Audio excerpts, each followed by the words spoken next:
15ই April 2026 তারিখ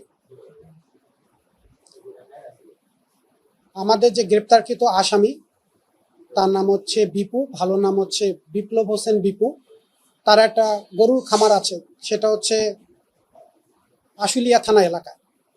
এই গরুর খামারের দুইজন কর্মচারী আছে, তাদের একজনের নাম হচ্ছে রহিম, একজনের নাম হচ্ছে মজিদ। এই দুইজন তার খামারের কর্মচারী, তারা গরুর ঘাস কাটা, গরু পরিচর্যা করত। তবে স্থানীয় তদন্তে জানা যায় এই দুইজন কর্মচারী ঘাস কাটা বা অন্যান্য কাজের সাথেও নেশা জাতীয় দ্রব্য খাওয়া এবং বেচার সাথে জড়িত। তো ঘটনার দিন গত 15ই এপ্রিল এই যে মৃত ব্যক্তি মানে ডিসিস্ট ফয়সাল মোল্লা, সে এই দুই কর্মচারীর মোবাইল এবং টাকা ঘাস কাটার সময় ঘটনাস্থল থেকে নিয়ে যায়, জোরপূর্বকই নিয়ে যায়। নিয়ে যাওয়ার পর এই ফয়সাল মোল্লার দুঃসম্পর্কের ফুফাতো ভাই হচ্ছে গিয়ে গ্রেপ্তারকৃত আসামি বিপ্লব হোসেন বিপু এবং তার বড় ভাই হচ্ছে মাসুদ।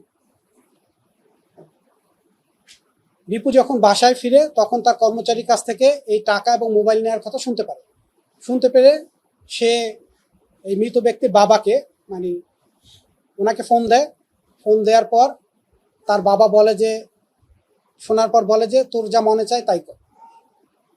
তখন সে বলে, বিপু প্রত্যুত্তরে বলে, যদি আমার কর্মচারীর মোবাইল ফেরত না দেয় তাহলে জানে মেরে ফেলব। পরবর্তীতে ওই দিনই 3টা থেকে 3:30টার দিকে এই যে মৃত ব্যক্তি ফয়সাল মোল্লা, তার মোবাইল না কিন্তু ওই যে মোবাইল যে ছিনতাই করে নিয়ে গেছে দুইটা, তার মধ্যে রহিমের মোবাইল থেকে সে ফোন দেয় বিপুকে ফোন দিয়ে বলে যে এখানে বোরহানের একটা নার্সারি বাগান আছে, সেই বাগানে আসো, এখানে এসে মোবাইল নিয়ে যাও। এটা শোনার পর বিপু বাসা থেকে বের হওয়ার সময় সে মোটরসাইকেল পায়, মোটরসাইকেল চালাচ্ছিল রিপন, সাথে ছিল মিনহাস। এই 3জনকে নিয়ে সে ঘটনাস্থলে যাওয়ার পর মোটরসাইকেল থেকে নেমে মিনহাস এবং বিপু এই মৃত ব্যক্তি ফয়সাল মোল্লার কাছে যায়। তখন তাদের মধ্যে তর্কাতর্কি হয়। ফয়সাল মোল্লার হাতে তখন একটা ছেন্দা বা রামদা যেটা বলি, এরকম একটা বড় দা ছিল এবং ফয়সাল মোল্লা খালি গায়ে ছিল তখন। তো তর্কাতর্কি হলেও পরবর্তীতে সে মোবাইল দুটা বিপুকে ফেরত দিয়ে দেয়। ফেরত দেওয়ার এক পর্যায়ে ওই সময় একটা অটোরিকশা নিয়ে এই বিপুর বড় ভাই, তার নাম হচ্ছে মাসুদ, সে ঘটনাস্থলে হাজির হয়ে সে অটো থেকে নেমেই অতর্কিতভাবে একটা রড দিয়ে এই যে মৃত ব্যক্তি ফয়সাল মোল্লাকে এলোপাথারি মারতে থাকে। ফয়সাল মোল্লাকে যখন এলোপাথারি মারতে থাকে তখন বিপু কৌশলে ফয়সাল মোল্লার হাত থেকে যে রামদাটা ছিল সেইটা সে হাতে নিয়ে উল্টো ফয়সাল মোল্লাকে সে কোপাতে থাকে। তো অনেকগুলা কোপ, যেটা দিনের বেলা জনসম্মুখে ঘটার জন্য ঘটনাস্থলেই ওই ব্যক্তি এলোপাথারি কোপে মৃত্যুবরণ করে। ফয়সাল মোল্লা যখন মৃত্যু নিশ্চিত হয় তখন এই বিপু এবং তার ভাই মাসুদ ঘটনাস্থল থেকে পালিয়ে যায়।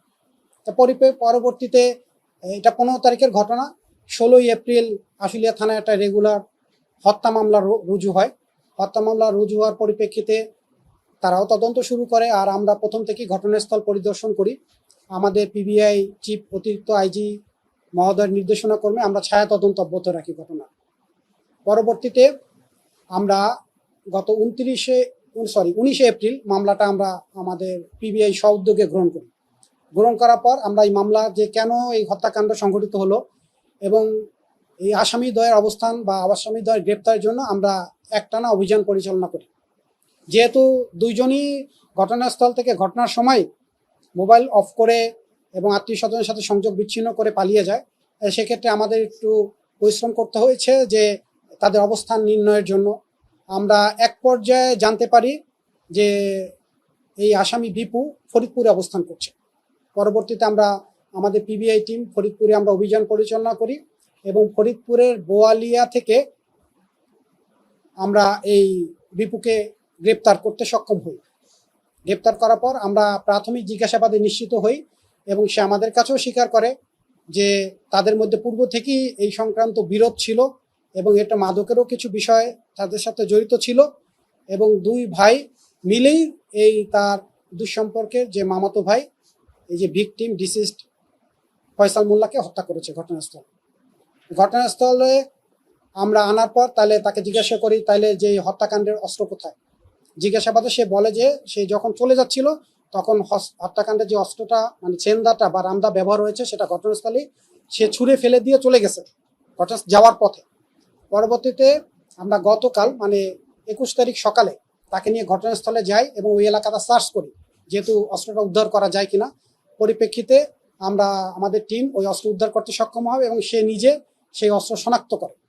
অস্ত্র শনাক্ত করার পর আমরা গতকাল বিকালে দুপুরের দিকে আমরা তাদেরকে বিজ্ঞ আদালতে প্রেরণ করি এবং বিজ্ঞ আদালতে সেই ঘটনায় তার সংশ্লিষ্টতা এবং তার বড় ভাই যে জড়িত এই সংশ্লিষ্ট বিষয় উল্লেখ করে বিজ্ঞ আদালতে একটা স্বীকারোক্তিমূলক জবানবন্দি প্রদান করেছে। ঘটনার প্রেক্ষাপটে জানা যায় এদের মধ্যে পূর্ব থেকে বিরোধ এবং পূর্ব থেকেই তাদের মধ্যে একটা ক্ষোভ চলমান ছিল, যার জন্য এই মাদক এবং মোবাইল ছিনতাইয়ের ঘটনা থেকেই ক্ষোভের সূত্রপাত থেকে এই হত্যাকাণ্ড সংঘটিত হয়।